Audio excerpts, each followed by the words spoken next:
Salut, salut, bonsoir, bonsoir, bonjour. C'est Congo News 24. Nous sommes encore aujourd'hui pour vous présenter cette émission sur notre beau pays, la RDC. Comme d'habitude, toujours avant de commencer, nous disons merci à Dieu. Nous disons merci à nos chers abonnés et téléspectateurs qui nous suivent partout dans le monde et en RDC. À l'ordre du jour,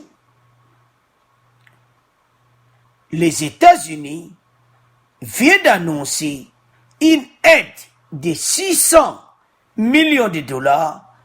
Bandeko. États-Unis va annoncer que le gouvernement a fait 600 millions de dollars pour esunga makambo ya gratuité de l'enseignement esunga ye na gouvernement na ye. Alors bandeko ba annoncer ki yango lelo. Boyebi ke mikolo yo situation ya gratuité donc peuple ba musu balobi yo grève boye alo bandeko fachi ba américain simana ye 600 millions de dollars. Et puis na pone surtout sola ndenge ni la Kabili ba benda kibala alors ba secret dévoilé budget na ezakinde mususu alors Kabili a bendi à peu près 5 fois budget na ya présidence toko distant d'émission na biso. Et puis toko sola bandeko na SADC oyo ba boya ki MONUSCO akende ndeni peuple akota kinanzila alors tokolanda be extrait bandeko ba preuve makambo ezoleka kuna alors FARDC aleka ki polele ko senga bango ete ba pesa bango donc bazala vraiment confiance ya armée na biso ete baza ko batela bango.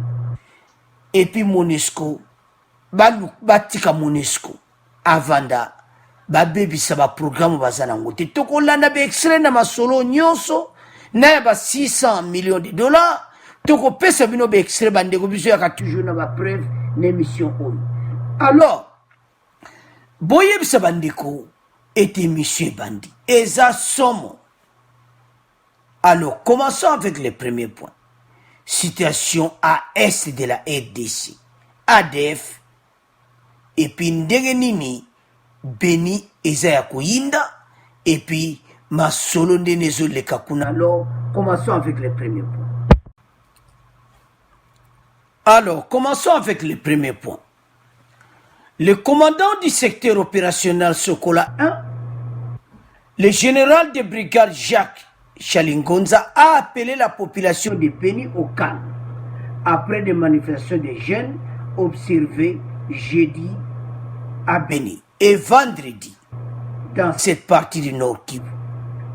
Alors, peuple étant à Kota Kinanzila, le président de la République a convoqué une réunion au Saoudi Nende Bozomona na ba photo wana. A Sangsaki Bozomona na ba photo wana à côté, Bozomona réunion au Conseil de sécurité. Alors, réunion ezalaka ndeni bandeko na ngai. Ezaka réunion mokosomo. Bozomona côté musu FARDC et puis côté musu bozomona na François Beya bozomona na batunaye oya conseil spécial de sécurité et puis na ministre de la défense présent na premier ministre à présent. Alors bozomona bandeko ezaki réunion moko ya kusakana ngote. Pourquoi? Parce que masolo ya Beni batu bakufi mo ebele mikolo. Alors, président de la République Azaki na choisi, il a convoqué réunion au Conseil de sécurité. Nde bozomona côté oyo, batuni la sécurité, premier ministre, na ministre de la défense bozomona président de la République a PC Mbote, na arrivé na yi. Alors, nebi que président yebisa ke likamoko wana nde bozomona ilunga za koseka. Donc alobela ke likamoko wana. Ya ilunga za koseka. Alors a convoqué kiango. Donc, cause kaneti AFC ministre de la défense, mais comment ça ça bien pour ilunga zo seka na photo wana. Alors, to continuer l'émission na biso bandeko. Alors, président convoqué la réunion wana. Au bozomo na droite armée, à gauche premier ministre, ministre de la défense, puis conseil supérieur de sécurité, il a président de la République. Parce que Conseil supérieur de sécurité. Pourquoi réunion? Peuple à côté Nanzela Batubasa Koufebeli. Je crois bien que ma solo va traiter qui dossier ya ba généraux oh il faut pas démissionner. Et Zaki réunion moko a kafu bandeko. Alors peuple à côté Nanzela. Alors après réunion wana bozo mona Célestin Mbala yewana. Alors chef d'état-major a fait ça après ça qui message. Alors général Nabango oazo kambana beni a Jackie message ko yeb sa peuple était basa na confiance ya FARDC pour bango ba olinga masolo que les bien bango basa ko bunda ba pesa bango confiance ba pesa bino confiance mais ti le peuple asa ko kufa biso to ko sepela te médias photo lobela yango yoka message we wuti kuna après réunion ya Fachina Nabango bake ko pesa peuple ba tche calme. La population doit garder son calme, doit faire confiance à son armée, la police et même la MONUSCO, parce que l'ennemi est en train de faire des propagandes pour essayer de briser notre mariage avec cette population. Selon l'armée, donc dengue ADF a meki ko ba revanche mikolo oyo et ça pour ça la propagande ko la saké bango bazana force ko le FARDC. Alors que FARDC selon bango bazana force ko le kabango. Alors ndenge ni peuple a kondima ke bino bozana force. Bande ko zama kamoko sérieux. Ndenge ni peuple a kondima ke bino bozana force. Tant que batuka kabaza ko kufa. Obi keza mawa peuple asa ko kufa na est armée na biso FARDC kaka maloba MONUSCO peuple a bengani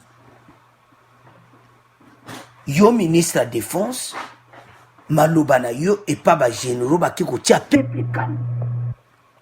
Selon le général de brigade Jacques Chalingoza, les barricades érigés sur les différents axes routiers empêchent les FARDC, la MONUSCO de poursuivre leur mission. Alors, le peuple à côté de la ils ont fait opération dans boulot contre ADF. Parce que le peuple a calme marché de ce soutien. Mais, bango pour marcher, tu peux ADF. Tant ADF a fait un peuple a okota na nzela tokolinga peuple na souffrir boyete bon résoudre ba problème wana toko yango na deuxième partie à point oyo parce que ba généraux ba singa ba démissionner faut pas démissionner comme ça armée américaine ba si ça va solo faut de ça zokokate yango président de la République à la réunion du conseil de sécurité na armée o bozo mande ba vandi na mesa président de la République zo pesa ministre de la défense Mbote Wande Azoya Bolandi geste wana et puis premier ministre Azoseka Bolanda bandeko. Alors sans plus tarder to yoka message à FARDC pa ya peuple bongo to continuer mission na biso. Général Jacques Ichaligonza, bonjour. Bonjour. Depuis que vous avez lancé les opérations contre l'ADF, quelle est la situation sur terrain? Depuis le lancement des opérations, ça fait 3 semaines. Sur l'axe centre, on a conquis la position de Vemba, de Kididiwe 1 et 2, Masulukwede, P46, Kadou et d'autres positions intermédiaires. Dans l'axe sud, on contrôle tout Moalika à la de Mabeto jusqu'à ce qu'on arrive au confluent de la rivière Talia et Similiki. Il nous arrête les opérations de ratissage et de contrôle des zones. Dans l'axe nord, on a conquis 7 campements, y compris leur grand bastion de Chochota, là où on a trouvé qu'il y a un centre d'entraînement et plusieurs billets qu'on a récupérés chez l'ennemi. Dans toutes ces positions-là, dans tous ces axes-là, on a neutralisé plusieurs ADF, nous aussi on a eu des morts et des blessés. Mais aujourd'hui, qu'est-ce qui explique le fait que l'ADF est en train de faire incursion dans les grandes agglomérations agglomérations, Maïmoya, Oicha, Mbao,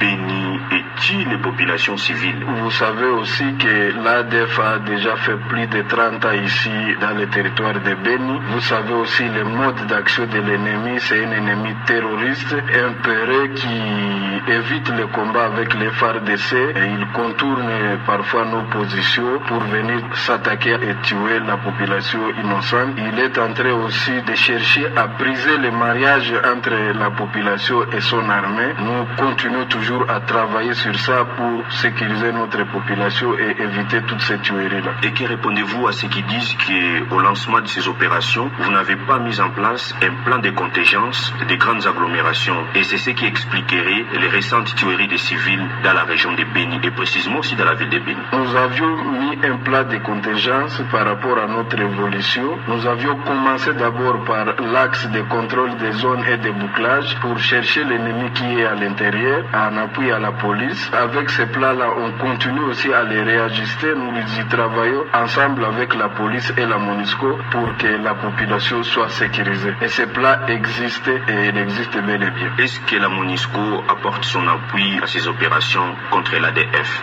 Oui, la MONUSCO apporte son appui dans l'évacuation sanitaire. Il a fait l'évacuation sanitaire de nos blessés à Moalika. Elle les a amenés ici à Beni jusqu'à les acheminer aussi à Goma. Il échange avec nous les renseignements et aussi nous sommes en train de travailler sur une planification conjointe avec la MONUSCO pour voir comment elle va sécuriser les agglomérations avec la police et nous-mêmes et participer dans les opérations offensives contre les ADF dans le pilonnage et l'appui aérien. Est-ce que la présence de plusieurs généraux à Beni, on parle de 11, engagés dans les opérations Sokola 1, ne pose pas un problème de coordination des opérations contre l'ADF? L'armée est hiérarchisée. Chaque général ou officier supérieur engagé dans les opérations Sokola 1 Grand Nord est sous mon commandement. C'est pour cela qu'il y a des généraux dans les axes. Les généraux qui sont ici aussi, la zone, les QG avancés de la zone, c'est pour venir nous soutenir dans les opérations, être tout proche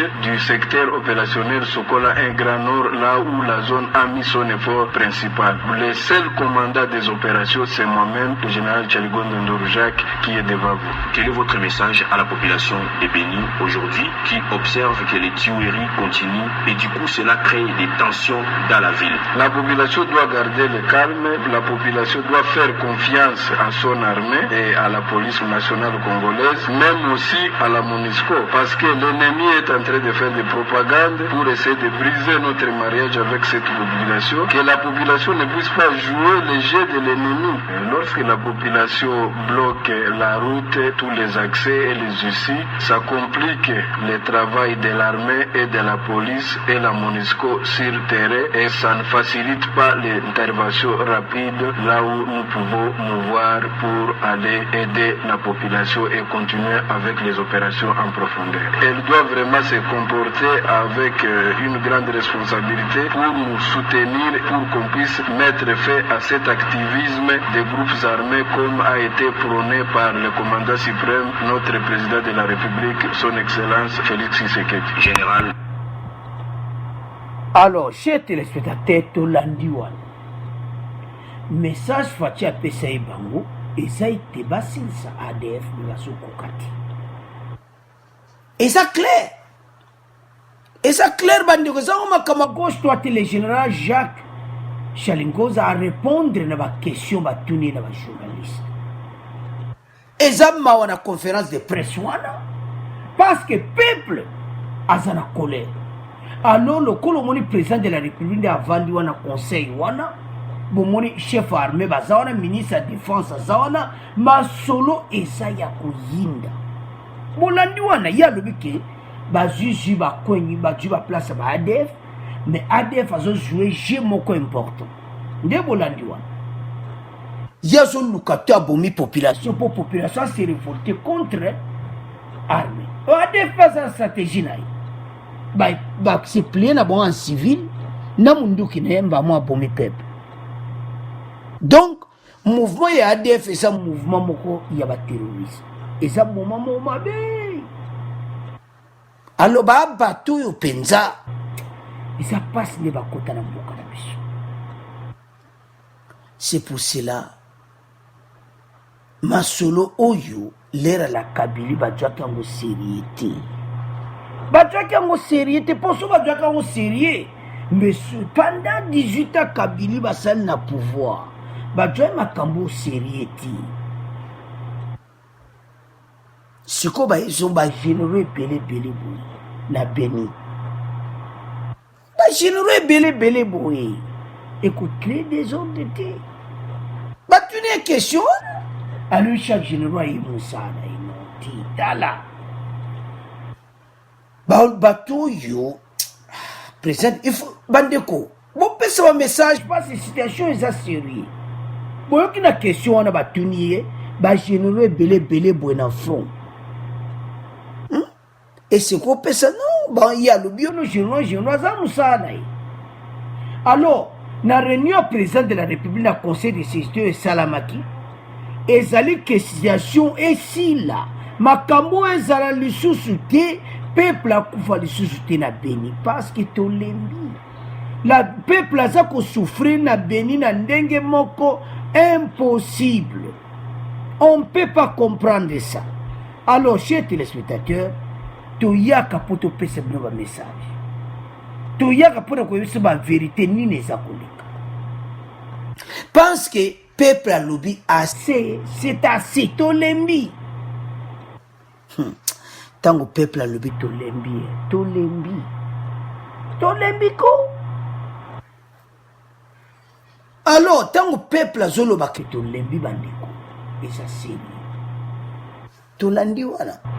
Biso yaka kotiela bino makambo eza ezo salama. Po boyeba nini vraiment ezoleka na Beni. Tant que tu as un message, tu as un message précis et congolais à Yéba. Le peuple a levé que MONUSCO total va commenter na mino. Et l'on va salaka. Alors, tala oezo le kamena. Bande konangai to komina tamu komande. Parce que ADF, bolandi wana général azologa. Alors que ADF azoya na maïla boni peuple. Asa la propagande. Et oui, c'est la stratégie. Parce que le peuple a se révolter contre FARDC. Alors bandeko. Citation na ndenge komi. À vous de commenter. Peuple a ozumuna. Donc, et ça passe. Et ça passe. Peuple a lembi. Ils ont ça la bango passe. Ils ont ça la bango passe parce que bako ko vivre ma situation en boïté. Bako vivre son boïté. Et ça passe bandeko. Bolandi interview batuni wana. Bolandi ba question batuni. ADF aza koboma. Aza pena koboma.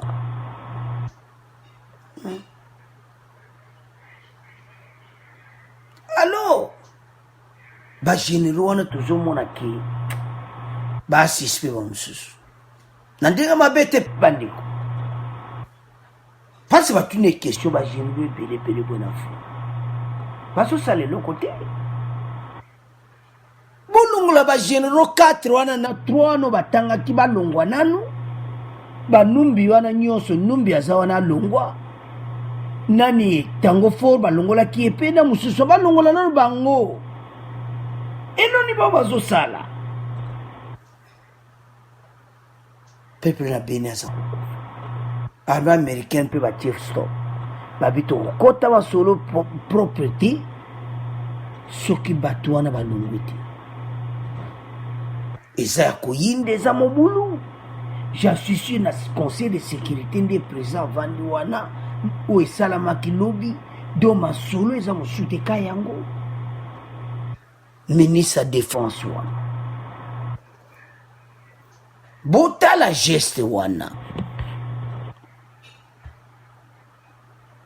geste wana ya ministre défense tango akoti geste wana le makambo ebele. Pourquoi ilunga za koseka?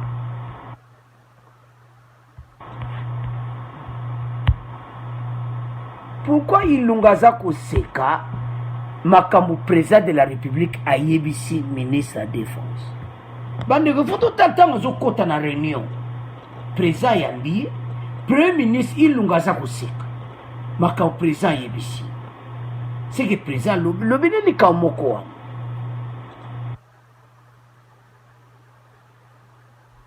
situation ya bagénéraux ya ndeni balongwe te badémissionne te ekozala mpe yango je m'excuse tozwaka baide me toyebi te o président ayebisi mais pourquoi ilunga aza koseka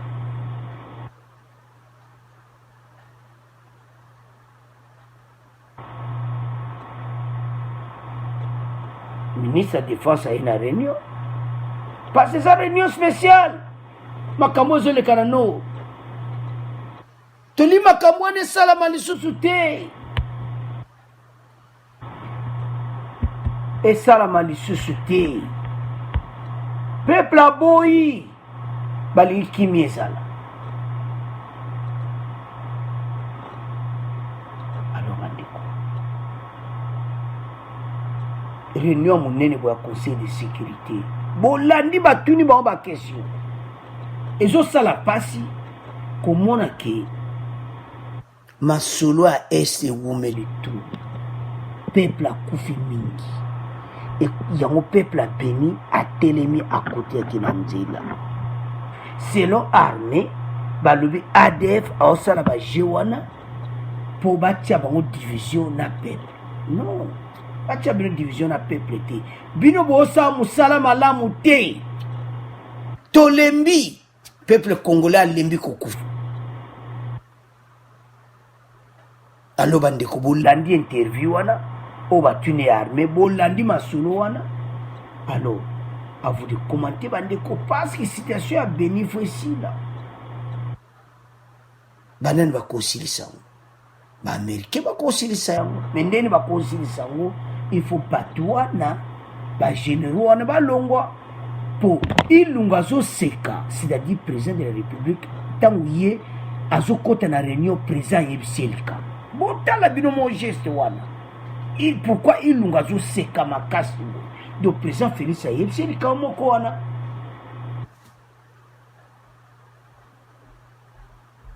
tala bato wana balongo ntango fo numbi bato base dégager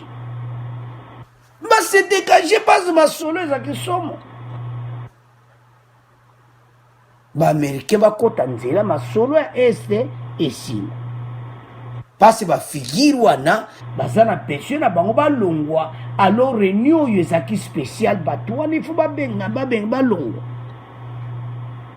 alors à vous de commenter réunion de conseil de sécurité basali yango kone pa makiye mo chef d'état-major Célestin Mbala wana ministre ya défense alors bakati nini mpo masolo ya SCC peuple aza kozela réponse bolandi interview wana alo bandeko tosisi na point totika wana bino toleka na point na biso ya mibale oya suka oyo ya États-Unis apesi ton et puis masolo basekret ya Kabili ebimi ete Kabili abendaki likonda danse na trésor public alors toleka siko na deuxième. Alors, chers téléspectateurs, tu comme un deuxième point à Bissot, les États-Unis, Bapesi Mbongo, la présidente de la République, Tukusola wana première partie, puis deuxième partie, Tukusola, sur la Kabylie, Nenga Bendaki Balikonda, avant Alongwa na présidence, ba secret bimi. Alors, Banana président de la République annonce Kitoko Bandeko. Les États-Unis ont annoncé jeudi à Kinshasa l'octroi d'une aide de 600 millions de dollars à la République démocratique du Congo pour consolider la transition politique en cours depuis l'investiture du nouveau président Félix Tshisekedi. Le gouvernement américain soutient le programme de changement du président Tshisekedi, a déclaré l'ambassadeur américain Mike Nzita Ama, comme Nzita, dans ça doit comme au Congolais, donc a déclaré qu'il le nouveau financement appuiera les activités de développement liées à l'éducation, à la croissance économique, à la santé, à la lutte contre la corruption et à la bonne gouvernance. Balobi mbongo wana ezali po aider mboka na éducation et mboka na croissance économique. Boyeke mikolo oyo makambo ebele leki na gratuité de l'enseignement. Ba maître ebele baki na grève. Alors renfort oyo ya 600 millions de dollars parce gratuité yango ne mutezo sala masolo a Faci. Yango zo mona benemi nyonso baza contre Faci parce que bango pendant 18 ans bakoka kosala gratuité de l'enseignement. Yango babani ba menace o ba grève kuna o mboka eza na état de crise lamuka kuna ye na masolo na ye FCC ye na masolo na ye. Ba masolo wana nyonso ekoti na mai parce que Faci balingi ye likonda eyi balar eza kokota ba maître boyebi ke bambongo so ba promettre ezwaka tempo eleka na banque nde ba promettre oyo ba prometaki lobi ekokota mbala moko mois oyo te le mosu après un mois mbongo ekoti na banque na trésor public. Alors mbongo anta bapesi 600 millions de dollars ba américain balobi ki priorité eza gratuité de l'enseignement. Un. Et puis deuxième point, croissance économique, santé, et puis lutte contre la corruption, et puis bonne gouvernance. Donc bongo wana ezokota et des gouvernements ya Faci na Ilunga basala mosala kitoko. Alors bandeko, tango toota la situation oyo, tokotiela bino extrait bandeko. Tango tooloba situation oyo bandeko, eza masolo moko très très sérieux. Eza masolo moko sérieux. Parce que les Américains ont besoin de mboka na biso. Et ils ont vraiment donc mosala Faci, donc balingi ba promesse à Faci nyonso ekokisa. Tant on a un message sur bandeko ete gratuité ko simba te et ko suka na nzela mbongo ezate ta biso te ba vérité tozo seka. Ah bandeko bazo comprendre masolo te boza wapi. Congolo zolo mabe pona président Félix oza wapi. Faci azwele ba idea kitoko. Bambongo eza kokota. Mais boyebi ke ebele bambongo wana eza tant ba promettre, mondele so promettre à réaliser. Mais djaka tempo ekota na banque na biso et comme na trésor public. Et djaka temps. Bande koboza la calme. Son hôtel a basole belé au gratuité au grève na mboka boye grève boye ba mettre ba bimi ba futi ba mote. Ah tala.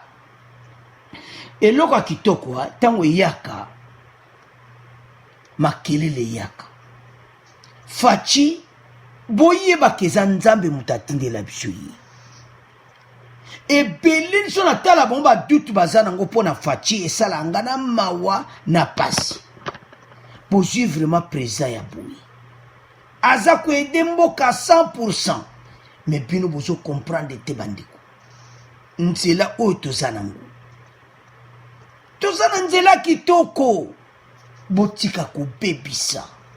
Botika ba masola pamba pamba ke o voilà tala kutu gratuité ngo esimbite o boyena boy bandiko. Toza wapi? Toza ko kende wapi? Totika ba masolo wana. Totika ba masolo wana ya contre Faci. Alieli biso masolo très kitoko na sukali ne lengi. Bino bo bozo comprendre te bozo tikala. Masolo vraiment kitoko. Oba lobake masolo eza ko pesa parce que Faci na nyoso ba pesi ya kokoma ti place oi gratuité ko salama. Parce que maintenant son nyonso ye présent Faci zo bunda nango eza makambo gratuité. Parce que gratuité de l'enseignement eza récite ko sakanante asali kambo ba présent musuba kokati. Alors que eza na constitution na biso ete peuple fa tanga afutati bandeko botala nanu epato wuti botala nanu epato wuti botika oyo kuna oboye totala nanu epato wuti epa la Kabylie bokoyoka on a deuxième point ebele mpe basi bayoka masolo wana déjà la Kabylie avant longwa bendaki balare na trésor public secret dévoilé bolande na kingankati azongisa balare wana tozoya na pont wana ya Kabylie abendi balikonda avant longwa na présidence wana eza de point ya mibale ya oyo alors bandeko 600 millions de dollars bapesi Faci pour la bonne gouvernance pour na ndenge musala etamolama vraiment na ndenge propre na RDC eza na ndenge pende a propriété na kati ya mboka na biso eza pende oyo balobaka soin na ndenge ya kitoko alo bandeko situation eza mobulu po bato bazoloba mabe eza kitoko te nde bozoloba mabe mitala siko balare ye siko eza soni na oyo baza koloba Faci ayebi ke balare eza koya menano ekoti te yango bozomona mwa mobulu ezali balobi bametre mosusu balobi bafuti bango te me bafuta bango eloko kitoko eyaka na bitumba Faci bunda gratuité ekokende kitoko alors sans plus tarder toyoka makambo aide ya États-Unis bon to continuer mission na biso. Le directeur de l'UCAUD, Paul Sabatine, et le ministre congolais de la coopération internationale, Pépin Guillaume Mandiolo Bouakila. Le gouvernement américain soutient les programmes de changement du président Félix Tshisekedi, a déclaré Mike Hammer, ambassadeur américain, dans un communiqué à Kinshasa. Ce financement appuiera les activités de développement liées à l'éducation, à la croissance économique, à la santé, à la lutte contre la corruption et à la bonne gouvernance, à la protection de l'environnement et à l'aide humanitaire, détaille les communiqués. Cet accord porte l'aide américaine dans ces secteurs à 1,25 milliard de dollars depuis 2015, ajoute les communiqués. Pour sa part, la France s'est engagée à mobiliser 71 millions d'euros dans le domaine de la santé. Le président français Emmanuel Macron avait annoncé début novembre en recevant Félix Tshisekedi que son pays allait investir 65 millions d'euros pour accompagner le travail de modernisation et de transformation de la République démocratique du Congo. En mai à Kinshasa, le ministre français des Affaires étrangères Jean-Yves Le Drian avait annoncé un programme de 300 millions d'euros sur la durée du mandat du président Tshisekedi jusqu'en 2023. Mais Tshisekedi gouverne en coalition avec son prédécesseur Joseph Kabila qui a gardé le contrôle du Parlement et d'une majorité des 26 provinces. L'accord a été... Alors, bandeko tolandi wana. Tolandi biso nyonso. Ndenge nini ako ezaki fait. Bambongo, gouvernement américain a payé 600 millions de dollars. France a payé 300 millions. Alors, so sanction va moye pesa à peu près 1 milliard. Mais bambongo wana ba promesse bambongo na ne continue na trésor public. Parce que président autokene France ka mikolo Emmanuel Macron, ministre des Affaires étrangères tango yaki annonçaki yango. Alors, ba pesi bambongo ebele. Alors bambongo wana nyonso année oyo 65 millions, balingi 60 baisse et ça chaque année ba opesa 60 millions na tranche. Donc France a opesa na tranche 300 millions. Ba américain ba banda déjà yango. Qui ont eu la deuxième partie. Donc ba pesa déjà à peu près ba 400 millions déjà le boss. Mais toujours y en a pour un. Donc avant Fatia Kota, bah pèse déjà Kabila, bah promettait que 1 milliard, bah pèse déjà 400 millions. Toujours un apport. 400 millions déjà passé, bah le bien 1 milliard, le gouvernement américain va bloquer pour bah PCR. Toujours un apport. Alors, bandeko, o nyonso zo sa pour la gratuité, bah menace o nyonso. Et ça, bah tu vas que le président Félix a réussi côté gratuité. Yango zo mo ba menace ça ko ya ba grève ba nini ba mbongo yango wana. Yo congolais maître zo la démission oyo. Vanda calme. Ba indemnité de transport na bino ndé président promettait qui déjà bozozo. Donc ba salaire na bino ekozata na problème té. Sobo landi wana à États-Unis ba annonça qui 600 millions au etikalaki parce que ba promettait qui 1 milliard 25 millions 1,5 milliard au ba promettait qui ndambo ba pesa déjà na gouvernement o ya Kabila toujours na deuxième point 600 millions ba pesa ki ango yango ba mindele ba kimayeli ba pesa ki ndambo pa Kabili poso ba pesa ka onyoso 1 milliard la Kabili mbe président Félix na 600 millions te. Mais toujours la deuxième point. Alors, bah pesi fachi gouvernement Ilunga 600 millions bah loi qui en lobby. Deuxième tranche. Bah 5 ans pour aider l'éducation, la gratuité, croissance économique, santé, lutte contre la corruption. Bolandiwana. Et puis France a payé 300 millions pendant les 5 ans, donc a payé 65 millions boula oyo, mboule koya 65 millions de bambon wala nyonso bandeko. Mususu ekotinda musu nanu eza koya ezokota. Alors ebele bambongo wana musale kosalama parce que gouvernement ilunga bakoyiba te parce que ilunga dia saepse bango na loi de finances soko yibi olongwe. Alors bandeko to na point na biso problème ezali bo. Avant to le kana problème à Kabila.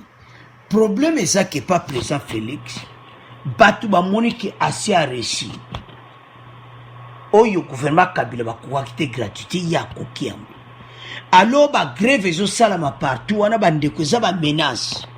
Elo akitoko yaka toujours na difficulté. Elo akitoko ba menace ka yango kaka. Alors bo pesa ba message mo souhaité présenté à l'embate.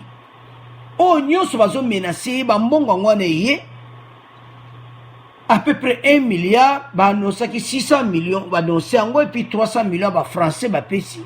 Donc bambongo ezako ya ba promesse bandeko tant ba américain ba loba ki lobi jeudi mbongo wana le monsieur compte après 1 mois.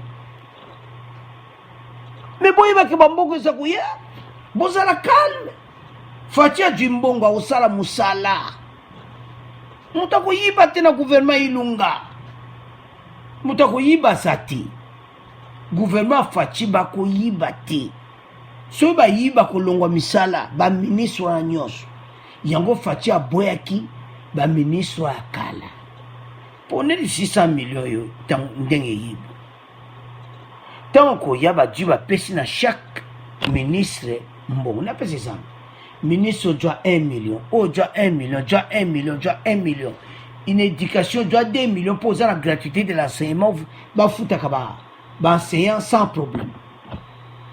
Mais ceux qui batouana la Kabila ba ko benda balikonda po bazala ba tactique na bango ba machine na bango benda bala. Mais nouveau gouvernement Ilunga ba ko benda l'arti alors bandeko ba annonça ki onde bozomona ba dollar mbongo ikoti siko fachi asamu sana ye. Alors toke siko na deuxième point la Kabili abenda kilikonda nyonso na présidence avant alon bolanda secret na bon 600 millions va président Félix et sa deuxième tranche il y a un bombe américain va pour ça qui va bien en USAID. Cet accord porte l'aide américaine dans ce secteur à 1,25 milliard. 1,25 milliard depuis l'époque ya la Kabylie. Alors bon on a à peu près 400 millions, bon on va payer Fachi 600. Tu expliques bien. Ba américain va payer qui va promettre qui 1 milliard 25. Celui va payer 600, c'est-à-dire 600 moko déjà c'est pesa maki. 625. Déjà c'est pesa maki. Alors, na 625 millions on a posé 1 milliard 25, 600 on a pesa maki na l'ère la Kabylie. Alors qu'est-ce qui s'est passé? Budget défense, et je m'excuse, budget présidence, il y a Kabila, Ezaki, na 2018, 63 millions. Trésor public à la Kabila, c'est à Bendani, bah, il y a 302 millions. Ah! Donc, il fallait dépenser 63, mais il a dépensé 302 millions. Quand on est à la présidence, quand on a le budget à la présidence, il y a 63 millions de dollars. Namboula Mobimba. Nasi Boyoki Fachi, donc il y a 51 millions déjà à dépense. Vous voyez, il y a Fachi qui est déjà que, à ça, il y a en janvier, donc il y a pédé pour respecter Yango. Pour lui faire dépenser 51 millions de dollars. Et ça budget à présidence. Alors la Kabylie est acquis 63 millions. La Kabylie tant qu'à Alungwe, à l'Ekanina ou Etikaliwana. Et qui wapi. Tout tu as calculé 302 millions. Longola 63 millions.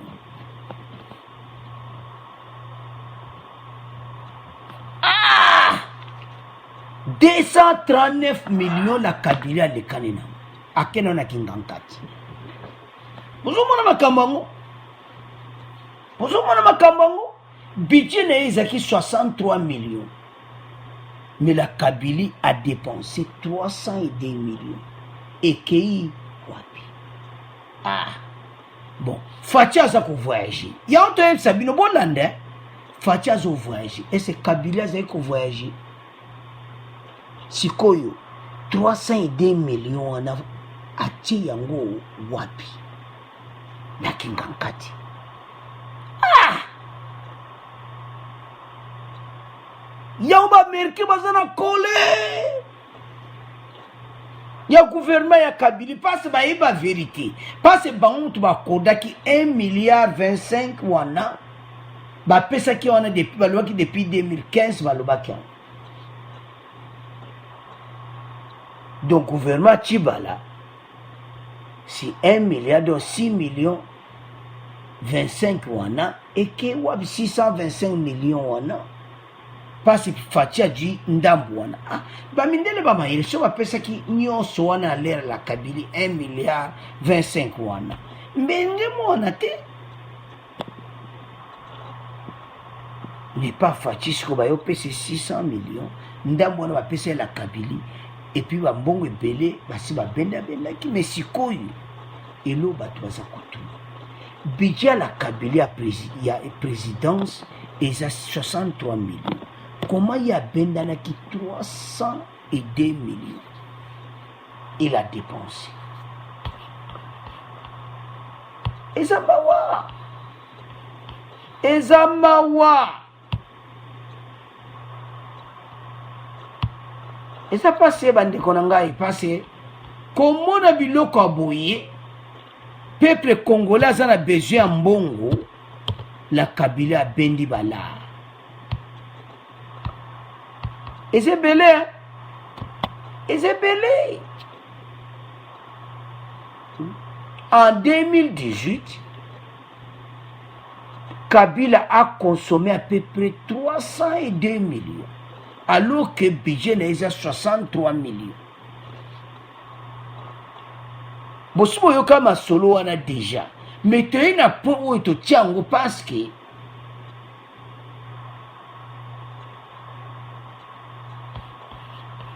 et pas fachi auto jambongo sa musala me bango ba bendana bala na kinganga alo bandiko bino to tika ona bino la Kabylie a bendi ebele bala akena ona kinganga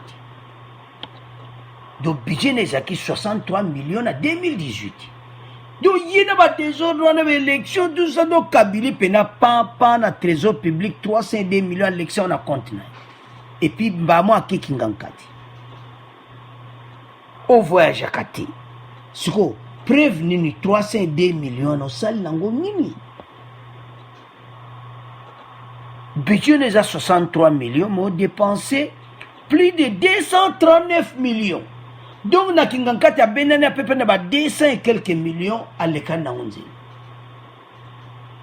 Donc, ma solo wana ko benda bala na présidence, eza ma solo moko donc eza ya lien ya ba Kabylie. Peuple a outoyo kama 15 millions. Sikoyo masole ko bimake la Kabylie a bendaki. Donc au lieu de 63 millions la présidence, Kabylie a bendi 300. Alors à vous de commenter bandeko pour aller mawa tous les cas na résumé mission na biso. Alors na résumé mission na biso tout le babou. Premier point to lobaki était Fatia Salaki réunion ya conseil de sécurité na armée. Alors le chef d'état-major présent le ministre de la défense bon yewana a PCP Mbouti. Alors président je suis sûr ba généraux na misato ba américain ba le ballon. Pas cette situation na est baso kokate na deni peuple a kota ki na nzela MONUSCO alon. Alors ma solo ezalaki makasi. Alors, binomo bolandi interview wana batuni bango général pour la situation ya Beni. Bolandi interview.